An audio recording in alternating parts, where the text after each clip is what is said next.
What's up, everybody? I hope you are having a fantastic day. Facebook, thanks for joining. Instagram, wonderful to have you on here. Again, thank you as always for spending a few minutes with me. This week, diving into another specific nutrition question or nutrition topic that you had for me. So without further ado, let's dive in. You've just started a dieting phase. Day 1, you crush consistency. Day 2, you crush consistency. Fast forward to day 5, you've yet to eat a meal off plan, you've hit all of your training, and you're feeling good. But the scale? Well, it says otherwise. It hasn't moved. I mean, here you are eating in a calorie deficit. Every meal is on point. Your cardio, your resistance training, everything is on point.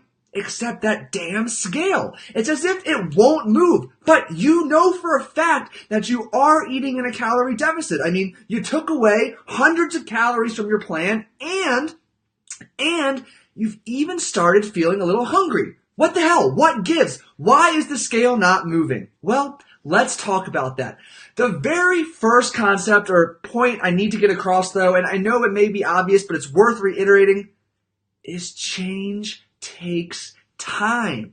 So please be patient and don't expect a 5-pound drop on the scale the moment you transition to a dieting phase. 9 times out of 10, or rather 999 times out of 1,000, that simply ain't going to happen. So don't have that expectation. If you go in with false, unrealistic expectations, you are going to feel defeated unnecessarily so.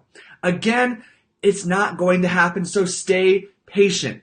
The next point worth discussing as to why the scale may not budge is related to how you make your nutrition adjustment to put yourself into a calorie deficit. And what I mean by that is, are you reducing calories from fat?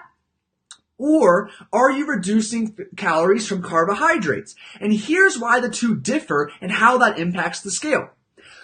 When you eat carbohydrates, you store them in your liver and your muscles as glycogen. Well, what's really neat about glycogen is it actually pulls water into the cells with it. So when you have a drastic fluctuation in the number of carbs you eat, you then have a drastic fluctuation in how many carbs you store in your liver and your muscles as glycogen, and how much water is actually stored in your body. This ultimately leads to pretty significant fluctuations on the scale.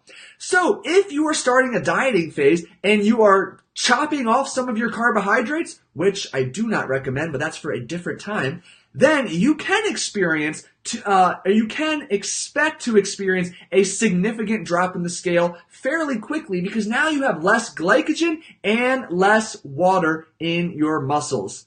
I do not think I look like Kirk Cousins, Garrett, but I'll take it because he is the man. Now, back on track. If, however, you decide to cut fat first, well, fat's not going to have as big of an effect because of the capabilities of storing fat and bringing water into the cell. You don't lose water weight like you would as if you were reducing your calories from carbohydrates. So yes, both situations present a calorie deficit, but you're losing stored carbohydrates and stored fluids when you choose to cut carbs first, whereas conversely, when you cut fat first, you do not have that. Therefore, the scale may not move as quickly right away. Thirdly, and a large point that so many people overlook, is when they start a diet, they're all gung-ho, and a lot of us tend to approach a dieting phase expecting hunger right away, expecting fatigue right away.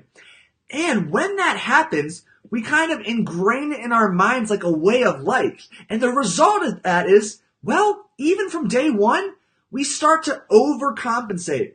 Oh, I'm dieting, an extra handful of vegetables doesn't matter. Oh, I'm dieting, I'm a little hungry, or maybe I'm supposed to be hungry. Let me have sugar-free this, or this free food, like pickles or Jell-O or something of the sort. First, no food is free. Second of all, these sugar-free or foods that are commonly stuffed with sugar alcohols, they still contain calories.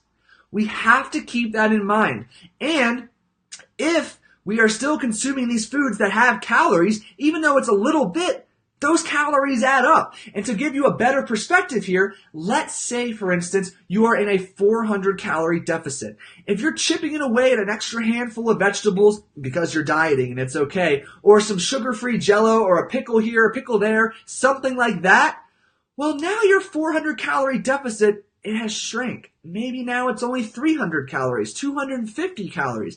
Therefore, your expected rate of weight change is going to change. And therefore, you cannot expect a drastic change on the scale right from the get-go. It's likely that if you are overcompensating here and there, all the pickles, yep, I know.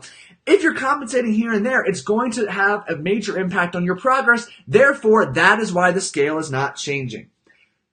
So there we have it. Number 1, do not approach with false expectations. Change takes time. Number 2, take a look at which nutrient you are reducing from your nutrition plan to create the calorie deficit, and understand that you are more likely to see immediate movement on the scale when reducing carbohydrates first, due to having less carbohydrates and less water stored in your muscles.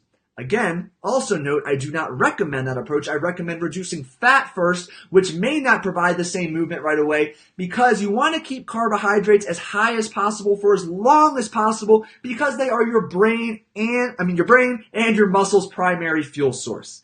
And thirdly, you started a diet. You think you should feel hungry, or maybe you feel hungry in your own mind, but not actually yet. As a result, you overcompensate with free veggies here, free veggies there, sugar-free Jell-O, low calorie this, very low calorie that, pickles this, that, the other. As a result, you turn your 400 or 500 calorie deficit into a 300 calorie deficit, which leads to stagnant progress right away. Keep that in mind. Questions, comments, concerns? Facebook, comment below. Instagram, shoot me a DM. Thank you as always, everybody. I sincerely appreciate you taking a few minutes to join me this evening. Again, if you have any questions, any topics you would like me to specifically dive into, please do not hesitate to reach out. Enjoy the rest of your evening, and I'll see you back next Tuesday, 7:30 p.m. Eastern Time, with more nutrition goodness. I'll talk to you soon.